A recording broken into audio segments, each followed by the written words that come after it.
We stopped at a tough spot yesterday. We're holding Mem Beis Amid Beis. What is that? 8 lines from the bottom. Esvei. We can't become that we're able to learn every day. We're supposed to have a learning. We should have the Beis Hamikdash immediately. Well, we had a discussion in the opinion of Reb Shimon. What do we say regarding if the claim? Where are you? Zalman, where are you? Are you in oh wow.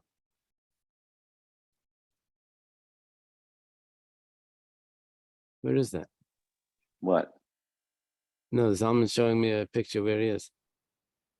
Is that Almata? Must be an Almata. Yes, it's an Almata. Right as day. Okay. Nice.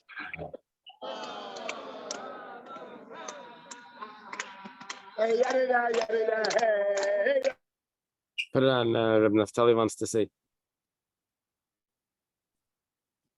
Zalman, put on the video.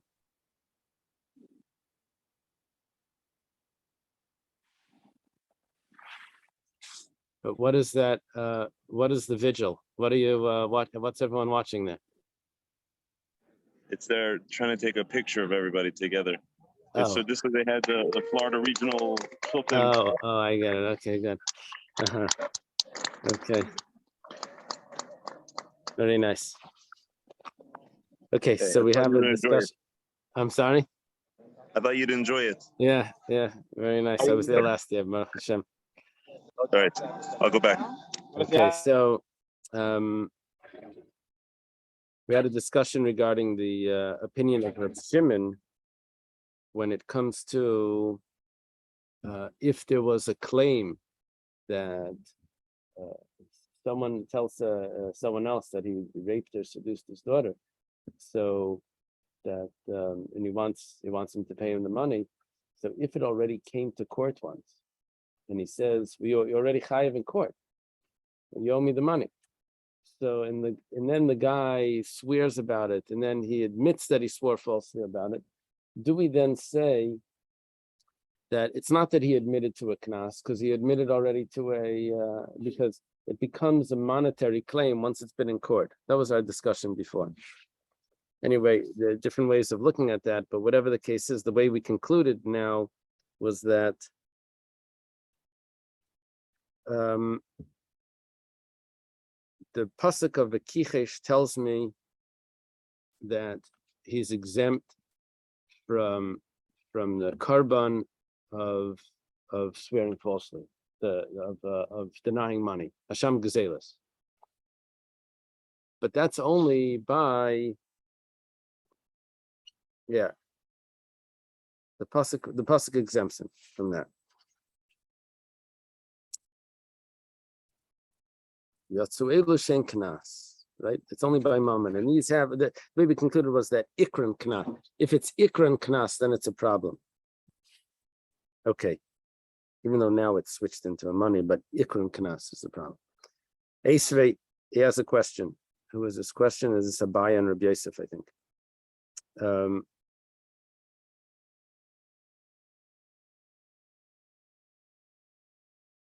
What does it say over there? Who's asking the question? Does it say Abai? Abai raised an objection on the opinion of Reb Shimon. Okay. Reb Shimon says like this: Reb Shimon Paiter Sheina Meshalim Knas Al Piatzmi. We had a statement that what's the reason why Reb Shimon says he's pater? Because he doesn't pay a knas on his own admission. Now, Taima, what's the reason why he's pater? Is because the layamad bedin. Because he didn't. Why is he pater? Not he doesn't pay the knas. He doesn't. It's not that he doesn't pay the knas. He doesn't pay. He doesn't do the keren chaymesh. He doesn't do the korban. Taima, what's the reason for this? It's clear that the layamad bedin, that he wasn't in court yet, and that's why he's exempt. But Ahmad Bedin, the Mishalim al Piatzmai, that according to this, once they came to court where it does turn into money, that he would pay on his own, because after the court case, the carbon shvua, so carbon shvua nami mechayev. Then he should have to bring the carbon shvua. In other words, we're looking now at the words of the Mishalim al Piatzmai, and I think we explained it before that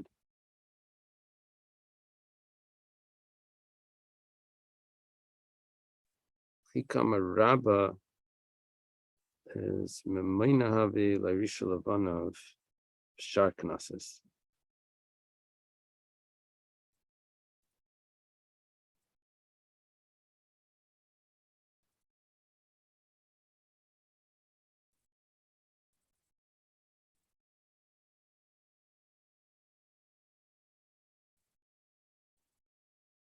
Yeah, the Gemara is accepting that once it came to court, that he would pay on his own. So if that's the case, that here would pay on his own, then he should also be chayev the carbon. So the Gemara answers, Reb Shimon ledevrayim derabanan kamalu. Reb Shimon is actually not saying his own opinion. He's just rejecting the opinion of the Rabbanan. How does he do that? He says, Lididi, afagav damad bedin rachman apatrim v'kichesh. According to me, I say that you putter anyway. Because from the carbon, because the pasuk of the Kichesh told me that you have to deny only things that are initially money, not things that became money later, not things that that started as a knas and then because of court came to money, turned into money. But according to you, at least admit to me that if they did not come to court yet, the chikatava, knas katava, that now it's a regular fine that he's claiming.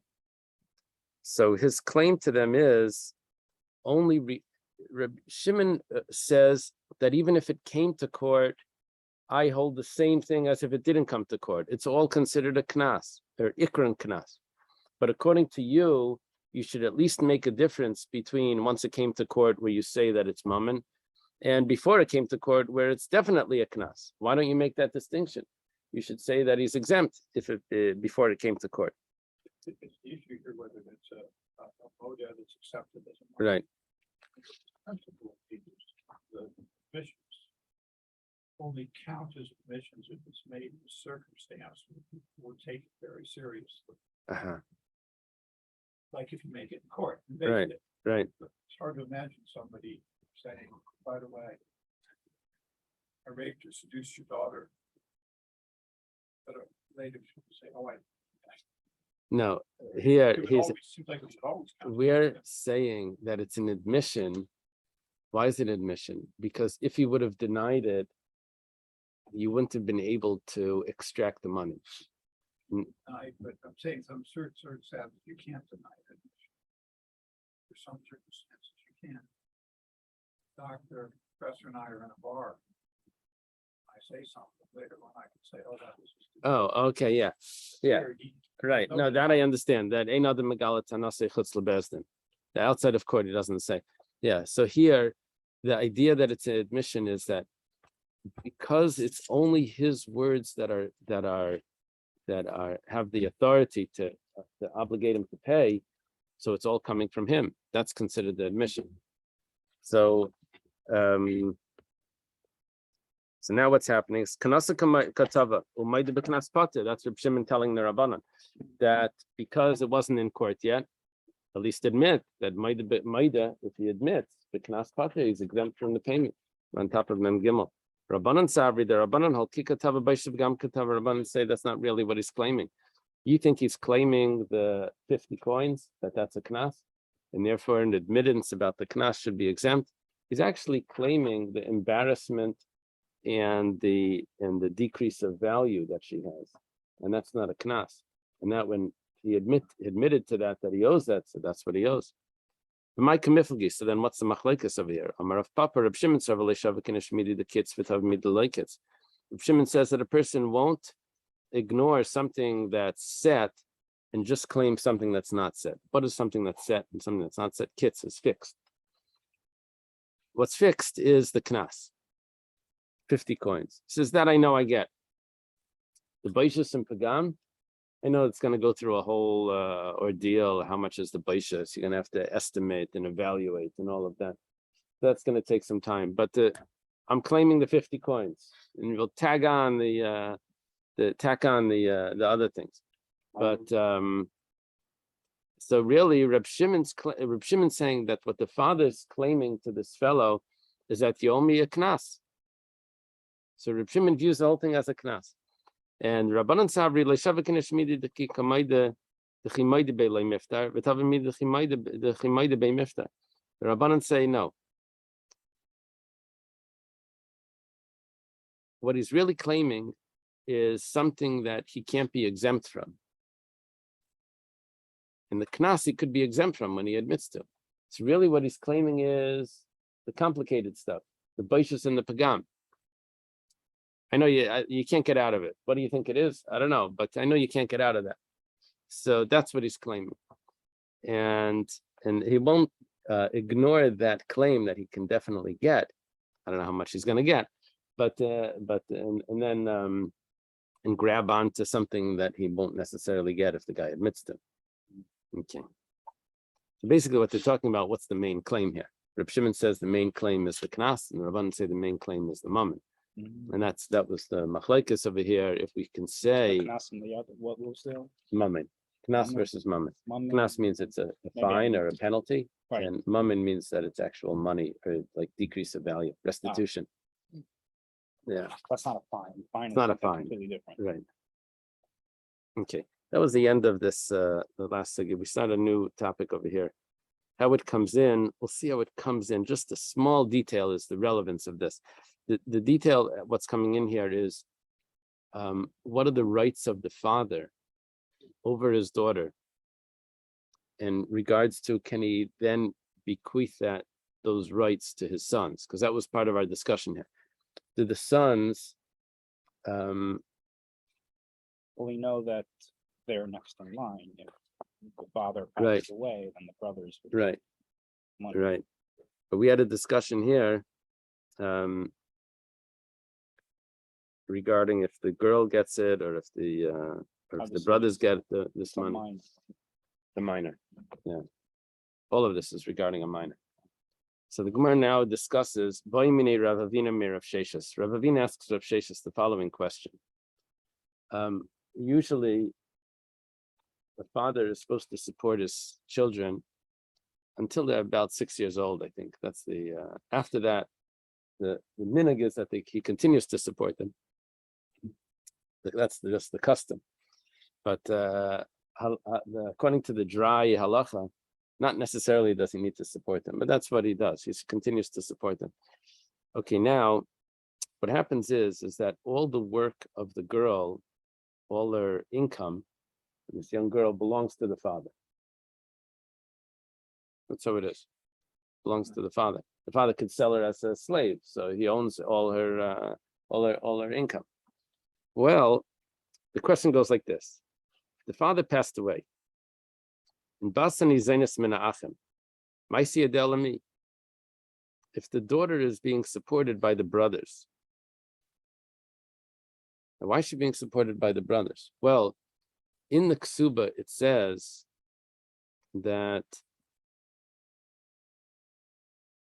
any girls that you have will be supported from my household until they get married.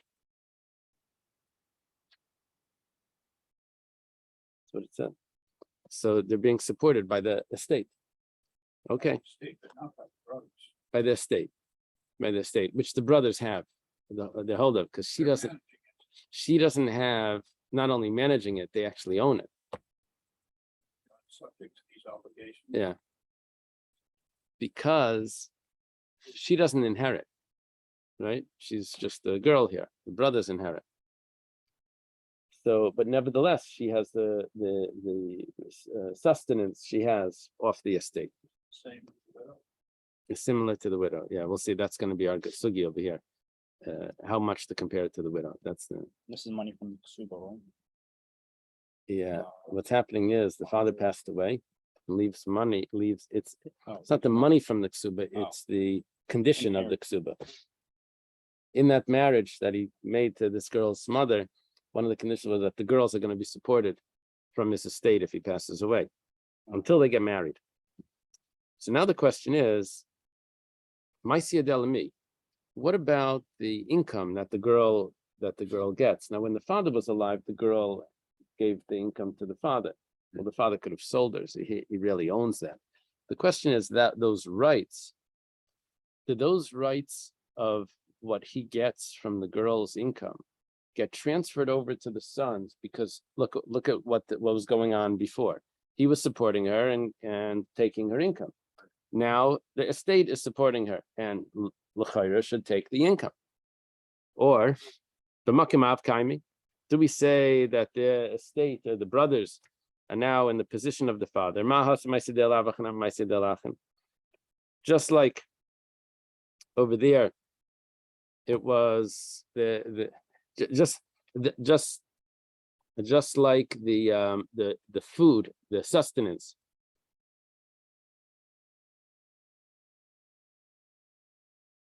Just like when she was alive, just like when the father was alive.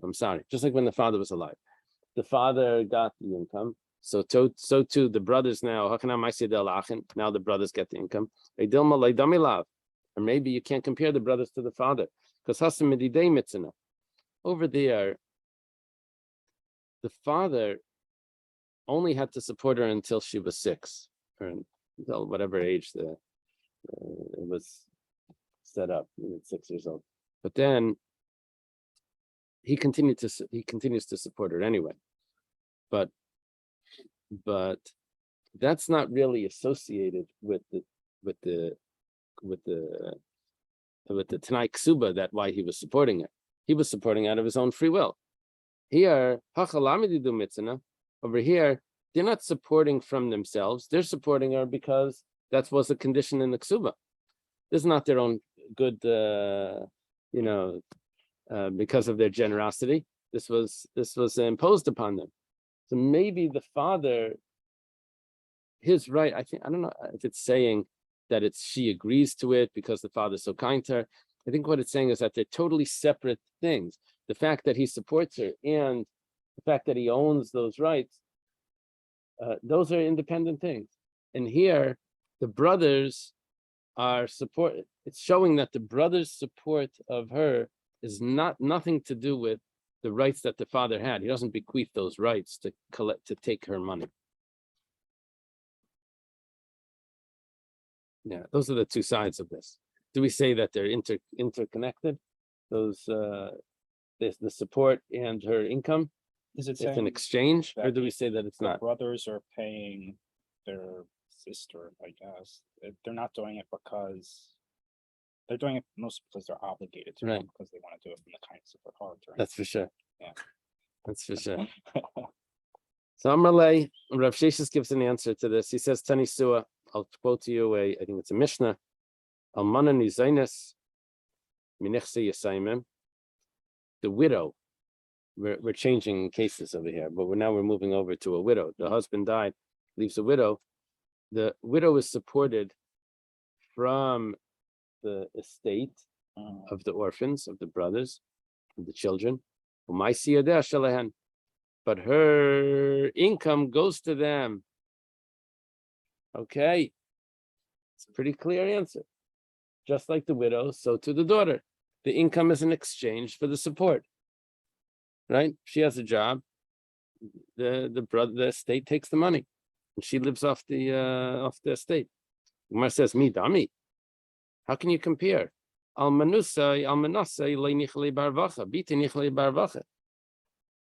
He doesn't want necessarily that it's not in his interest that his widow gets remarried, that she should look wealthy, have a lot of extra money, and find a new husband. It's not his interest that should happen. Mhm. I mean, I guess he's not doing anything to provide for that. But the daughter, he wants her to look wealthy, so that she should have extra income, so that she should get married. He wants her to be able to get married. So the extra income that she should get is to his best interest. So maybe she should keep her own income. The daughter. That's what the Gemara is This suggesting. young girl. Yeah. I guess it's Rav Avina that's asking Rav Sheshes back. You gave me this answer, comparing it to a widow. I don't think it's comparable to the widow. The daughter is different than the widow. The same is true for a minor who's a boy, that his wealth also would go to his father, or that's not the case, and that only applies to women. I think if he's supported by the family, I think it belongs to the father. Mhm. I think so. L'meimra, what the Gemara now asks is the bita adifale mal menusa. You want to tell me that the way the treatment of the daughter is going to be superior to the widow? 1 second. V'amar Rabba, Rabbi Yosi. Rabba says, in the name of Rabbi Yosi, asu almana itzel abbas kabas itzel achen b'nechasim muatim. Take a look at this case. Let's say the father passed away and he leaves a wife, a widow, and a daughter. And there's not enough money to support both of them in the estate. So one of them is going to have to go begging. The wife So is the widow. the widow, right? The widow and the Widow daughter. and daughter. So it goes like this. A widow with a daughter is similar to the daughter with the brothers. What happens if there would be a daughter with brothers? Ma bas eitlach, and what happens there? Habas nizaynes v'achin yishal al psachim. We have another case. Let's say there he leaves, ignore the widow right now. He just leaves sons and a daughter. And there's not enough money to support everyone. So it says the daughter takes the money and the boys will go and fend for themselves. Will go knock on doors. Well, that means we're giving the better treatment to the daughter, where she doesn't have to go knock on doors. So too, if there was another case of just a widow and a daughter, see, we give the better treatment to the widow, that the widow takes the money and the daughter will go knock on the doors. You see what's going on here? What's happening now is that we're proving that the widow gets better treatment than the daughter. Your claim was that if the father leaves the money, that the father, if the girl is being supported by the estate, that the income should still go to her, and we're going to give her better treatment than to the widow. But I'll show you another Gemara where we give better treatment to the widow than to the daughter. If there's not enough money, the daughter has to go knock on doors and the widow takes the money. The Gemara explains they're both correct, actually. Because it's in his interest, we're on Mem Gimel Amud Aleph. It's in his interest that his widow does not have the embarrassment of knocking on doors. When it says, look, this fellow's widow is now a beggar. However, Linyan Arvachabu, when it comes to the extra money, he rather his daughter have the extra money than his widow have the extra money. So when it comes to what's harvacha?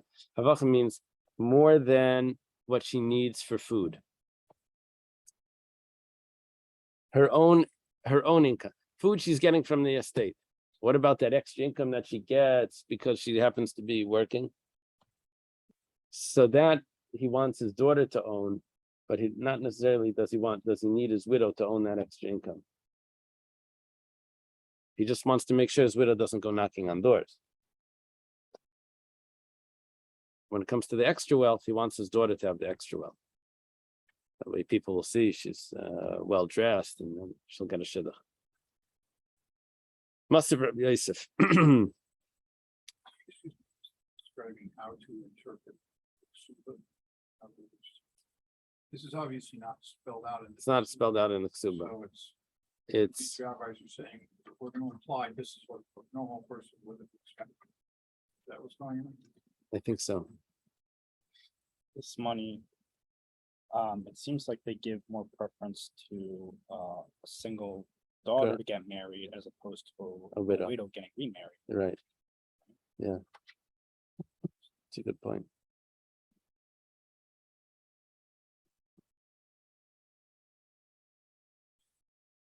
Good point. This is the point of view of life. Yeah. We have today, poor widow. Right. think like somebody who doesn't carry enough insurance to provide for his widow. Uh-huh.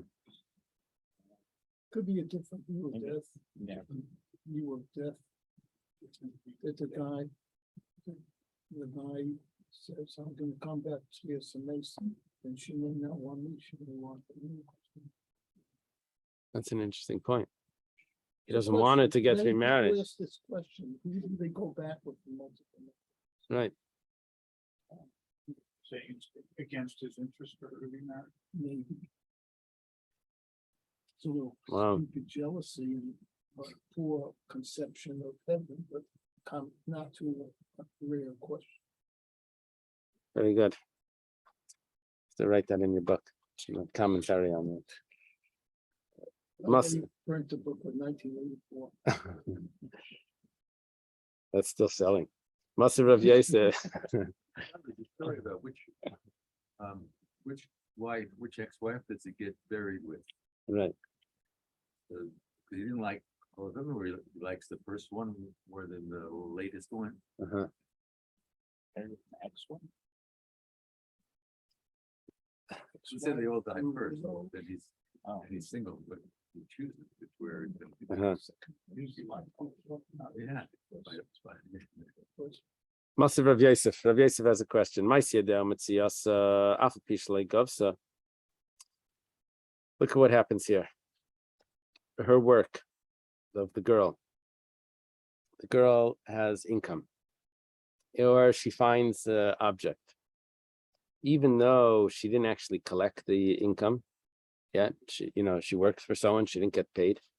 And so then Mesa Av, if the father dies, who was supposed to get that income? It was supposed to go to the father. Now the father just passed away before he was able to get the paycheck. So Harayan Shalachin, that income goes to the brothers. See what's going on over here? The income's going to the brothers that inherited the rights to that income.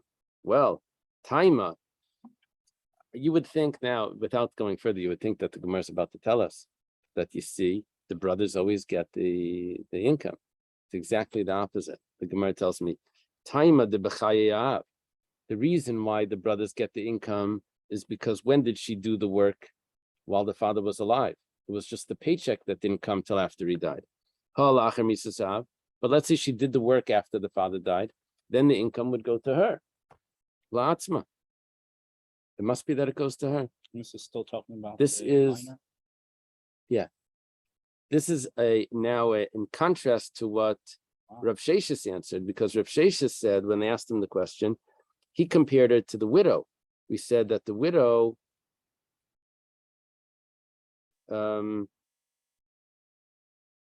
the income goes to the brothers.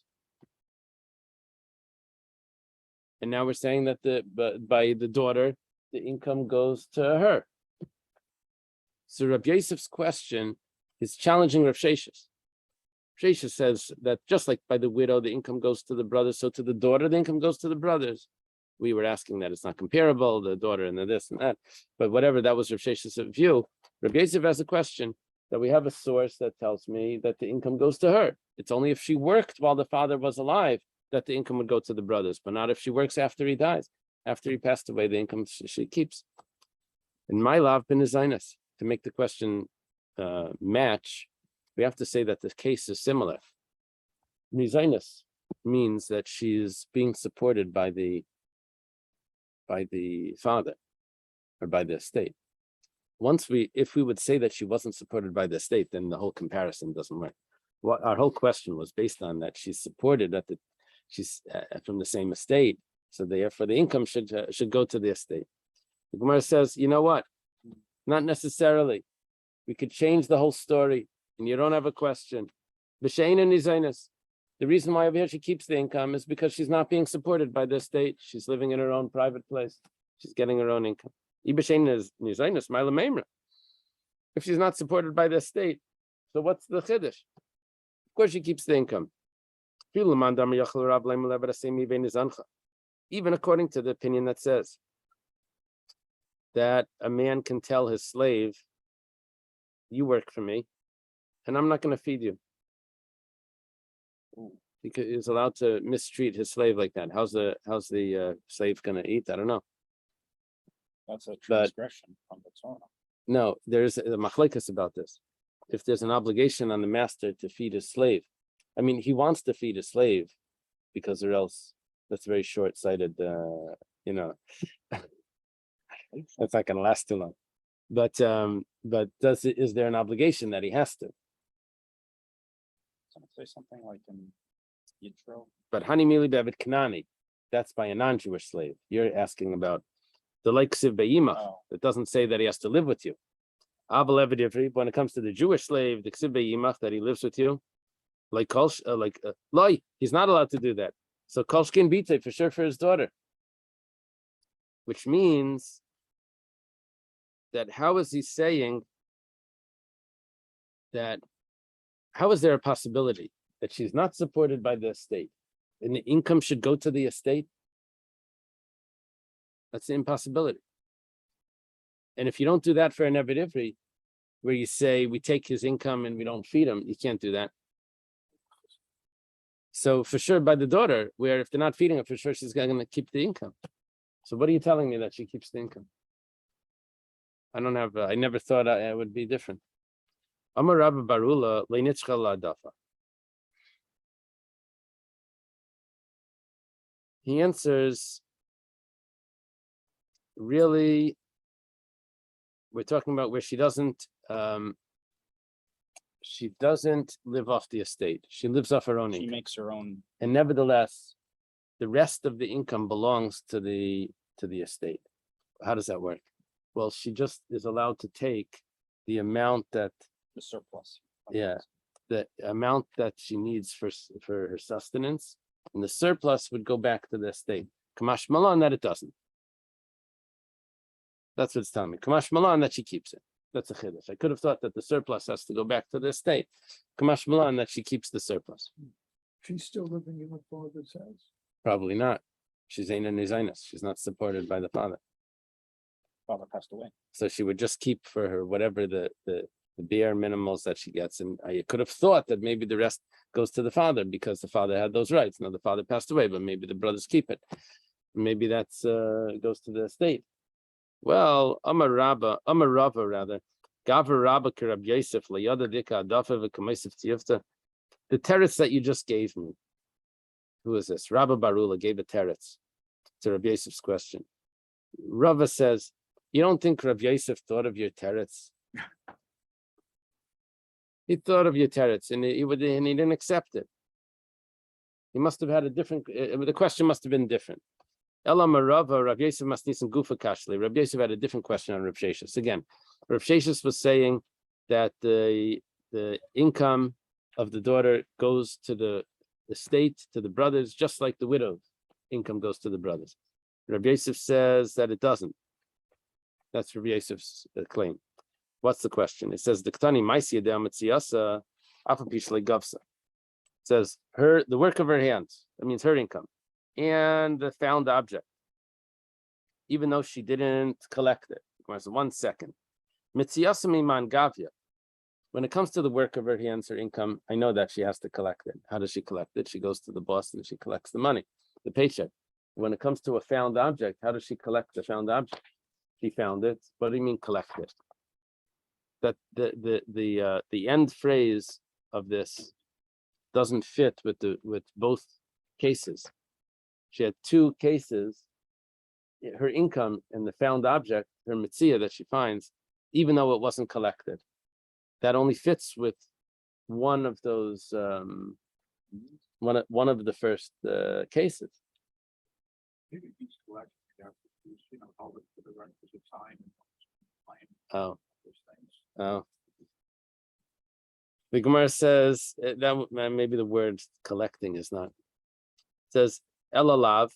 We have to readjust the Mishnah. Hachikamar. The Mishnah must mean something else. Ma'isiyadeh kimitziasa. The work of her hands is like her found objects. It wasn't telling me another case. It was telling me the halacha. What is the halacha by the found objects? Ma mitziasa b'chayav la'av, but la'achar misasav la'atzma. Just when it comes to a found object, it's not considered income. So while she's alive, yes, while the father's alive, it goes to the father. And after the father passed away, she keeps it according to everyone.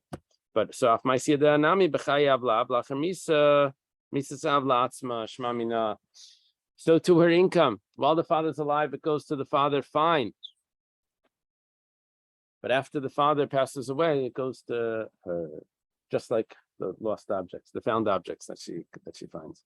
Well, It's my- if on Rosh Hashanah, Hashem decided how much money everyone would have for the year, then that decision was made. It's her money. It shouldn't go to the father. Uh-huh. That's what we're discussing. How does Hashem decide this? He decided. No, we're figuring it out. Does it go to the father? The Gemara's working out how the Rosh Hashanah's verdict is going to go. Okay. Also, not necessarily is it decided where it's going to come from. Just the amount. That's the amount. So, it's Marnami. Another statement. I'm Rav Yehuda Marav. Rav Yehuda says the name of Rav Basan. He's in Menach and Maisidel Atzma. A girl that's being supported by the estate, by the brothers, so she keeps her own income. She gets both. Rav Kana. Kana says, my timer. What's the reason for this?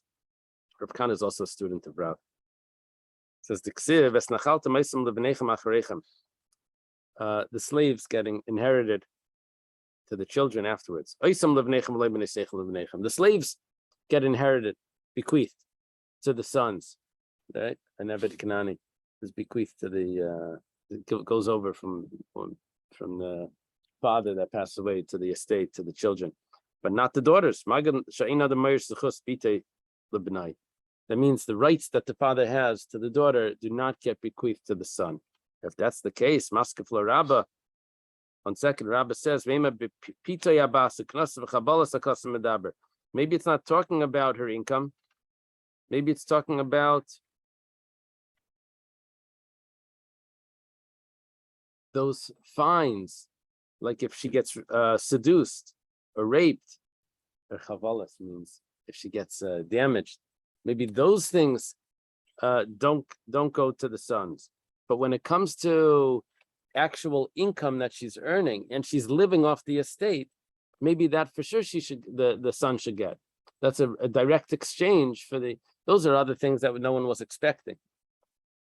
Right? But things that are expected, her regular income that she's getting, that should be an exchange for the food that she's eating. But her earnings are just the surplus that go to the brothers. No, that was a discussion before about the surplus. Now we're asking, maybe just the actual income should go to the brothers. Excuse me, just all. Yeah. This whole. Yeah. And that's actually how it was taught, that it's talking about those other things. In other words, we don't really have a support to say that her income goes to the brothers, that she keeps the income. We don't have a support for that. We have a question, maybe not. Doesn't it depend on the kind of on the type of income that she receives? Like Yeah. if it's from a fine or if it's. Yeah, so that's where now Oh. we're doing that contrast. We're saying if it's from a fine, we Uh, understand that she keeps it. But maybe if it's a regular income, it should go to the brothers. The Gemara now asks, what are you telling me that if she gets damaged, she keeps those the damages? Why should I even have thought that the brothers should keep the damages? That's her own pain. Amar Rav Yosef bar Chanina. It's actually not, because what happened was she got a damage on her face. So now she doesn't have the same value. Now, since the father had the rights to sell it in marriage, and because now there's a damage to the father, what the father could have gotten when he sold her, because now her value went down. So maybe we should say that the brothers that inherited that, inherited from the father, should also have that. We say no. She keeps it. Okay. Amar Abzeira. Amar of Masna Amar Rav, Amar Rabbi Zera, Amar of Masna Amar Rav. This is a very interesting Gemara because there's two versions of when Reb Zera said this over. Did he say it when he was still in Bavel and it's Amar Rav Zera? Or did he say it over after he moved to Eretz Yisrael and it's Amar Rabbi Zera? And why does it Rabbi? Because when he got Smicha, when he goes to Eretz Yisrael, they had the Smicha there. Oh. So then the names are Rabbi instead of Rav. Rav is all in Bavel. Rabbi is Eretz Yisrael. Yeah, some people think that it's Mishnah or Gemara. Rabbi is a Mishnah and Rav is Gemara. It's not so. Rabbi is Eretz Yisrael and Rav is Bavel.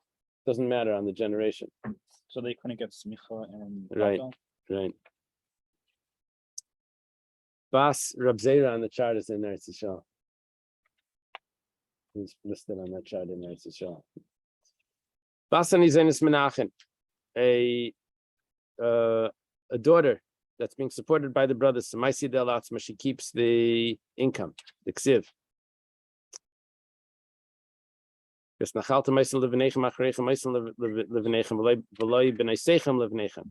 Only the slaves get inherited to the sons, but not the daughters. Okay. That's what we taught before, that in the name of Rav, that she keeps her own income. Different than Rav Sheshus. Well, Amalei Avimi Bar Papi. Avimi Bar Papi said, Shkoid Amra. This was taught by Shakud. Shakud. And they translate Shakud. Shmuel was Yeah, but- shockled in his studies in order to. Do they give it actual translation? They say it's, Well, it's a note, it's not. oh, it just says Shakud said this. Shakud Manu, who is Shakud? The diligent one. Good. Shakud Manu, who is the Shakud? Shmuel. He says Shmuel said it. And it says 1 second, Harav Amr, Rav said it. Imra Af Shakud Amr, maybe Shmuel also held like that. Okay, so Rav and Shmuel would say this. Amar Mar Bar Avimi le Ravashi. Mar Bar Avimi says to Ravashi, Ach Amr Nardai Hilchasukav Seder Rav Sheshus. Nardai, they said Allah Rav Sheshus that her income goes to the brothers. Ravashi Amr Hilchasukav Seder Rav. Ravashi says Allah is like Rav, that the income she keeps. The Hilchasukav Seder Rav and Allah is like Rav. Okay, let's take a look at the Mishnah. We'll do a little piece. Amar Zispite, someone that betroths his daughter to a man, Vigersha, and the man divorced her. Well, Irsa v'Nisarmala. She then goes and she gets betrothed to someone else, and she gets widowed. Second marriage. Ksubasa Shalai. The ksuba goes to the father. Next case. Hisia v'Gersha. The father didn't betroth her. The father married her off. Full marriage. V'Gersha, and she gets divorced. What happens then? Well, Hisia v'Nisarmala. She gets married again, and she gets widowed. Ksubasa Shala. At this point, the ksuba is hers. Once she gets fully married, she's not in the jurisdiction of the father. Now she keeps the ksuba. What we just saw here was a contrast between the betrothal, where she's still under the father's jurisdiction, to the marriage where she now is her own independent. Even though she gets divorced. Even though she gets and divorced. she's Yeah. a minor. Yeah. And she's independent. Yeah. Once she's fully married, she becomes independent. Well, Rabbi Yehuda Aimer, Rabbi Shena Shalav. Rabbi Yehuda says, in the first case, the first marriage, there were two marriages here. The first marriage, the ksuba was written before she was married. So that ksuba, the father has rights to. Amrulai, but they responded, Mishisiya in Lavi Rishuspa. But the fact is, she got married. Once she gets married, the father loses those rights. And so she keeps the ksuba. Sort of the machlekes is the rights to the ksuba from the time it was written or from the time that it's collected. That's what it appears. Right? Rabbi Yehuda is saying, well, when it was written, the father had the rights to it. Taima, the Gemara says, notice that we didn't say that she was widowed twice. But let's say she was widowed twice. Then she wouldn't be able to get married again. What the Mishnah was really doing to us, was really telling us, is it's saying that we're going to follow the opinion of Rebbe. There was a machlekes Rebbe and his father, Rav Shimon ben Gamliel. How many times does it take to have a chazaka? 2 or 3 times. And Rebbe's view was that it's 2 times. And when it comes to a katlanis, a woman that 2 husbands passed away, she's not supposed to get married a 3rd time. Well, if that's the case, that's what it's teaching us here by giving us 2 cases, without both of them being a death. Only one of them is a death, because if it would have been both a death, then she would have had a problem getting married again. And it's teaching us that we're going to follow Rebbe's view that portrays him Avi Chazaka. Right, maybe it's like a bad omen, like a sign Yeah, in a way that there's a difference in she marries opinion how this someone, works. their Some husband say that it works because passed away. there's actually a disease that maybe she's passing on to her husband. And Gonna catch conversation. okay. Um,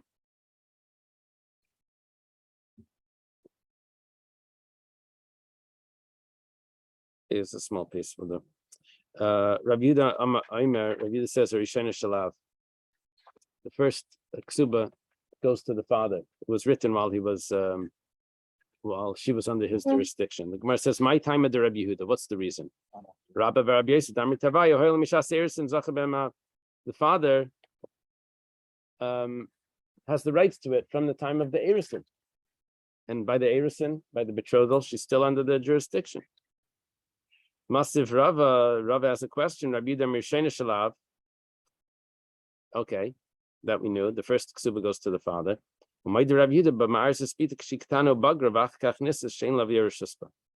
Little problem up here. The Rabbi Yehuda admits that if he betrothed his daughter while she was young, but then she reached maturity and she gets married, the father does not have rights to it. Now, 1 second. If the whole point was Amai, what's going on? What's the difference that she grew up? She also gets married, and Rabbi Yehuda says that when it was written, that was the issue.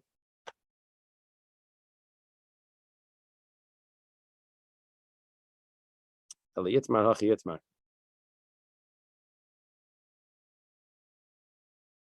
not talking about that the ksuba was written at the time of the Erison. But really, we're talking about that it was written after the Erison. It's written by the time of the Nesuin. The way it works is like this. It was written, the first ksuba was written before the Nesuin. You're right. When it was written, he has the rights to it. But it's written before the Nesuin. And then once he gets married, Rabbi Yehuda says he still has the rights. Once she gets married, he still has the rights to the ksuba. The case where Rabbi Yehuda was Maida was that the Nesuin took place after she was matured, after she matured. So therefore it was written also after he doesn't have the rights for it. Okay, let's leave it over here.